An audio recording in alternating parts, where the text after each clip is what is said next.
Catrice Cherub, may matinding revelasyon tungkol sa totoong dahilan ng hiwalayan nila ni Clea Pineda.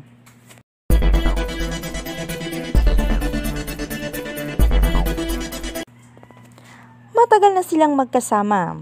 3 taon nilang samahan ang itinuring ni Clea na puno ng pagmamahalan, inspirasyon at mga leksyon sa buhay. Ngunit nitong Hunyo 2025, unti-unti na nilang nararamdaman na may mga bagay na kailangan ng unahin ang sarili nila.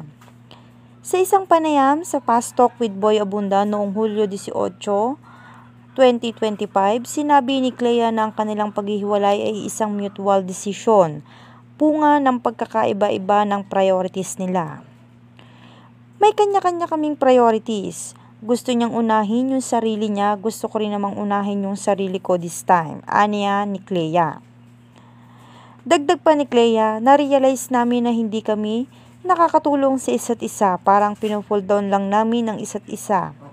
Umabot kami sa ganung point. Ayon kay Clea, kahit masakit, naging maayos ang kanilang agad matapos ang paghiwalay. Ipinagpaalam daw niya kay Catrice bago pa man siya lumabas sa panayam upang respect and healing process ni Kat. Pareho silang nagbibigay ng espasyo para maghilom ang bawat isa. Walang galit sa akin, sa kanya rin naman okay kaming dalawa.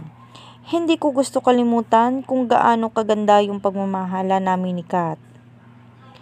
Sumiklab ang usap-usapan tungkol sa di umano'y cheating, matapos mag-repost ni Catrice ng mga cryptic TikTok posts. Gayunpaman, tahasang itinanggi ni Clea ang mga aligasyon. No, sobrang proud akong sabihin yon na no. Hindi ko kayang gawin yon kay Kat kasi masyado kong mahal. At sinasabing walang ebidensya na nagsasabing nagtaksil si Catrice sa kanya. Knowing Kat, hindi niya kayang gawin yon kahit kanino.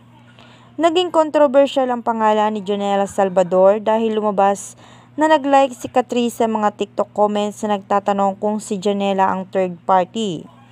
Wala pa namang opisyal na pahayag si Janela o Catrice ukol dito, kaya nananatili pa rin itong espekulasyon lamang.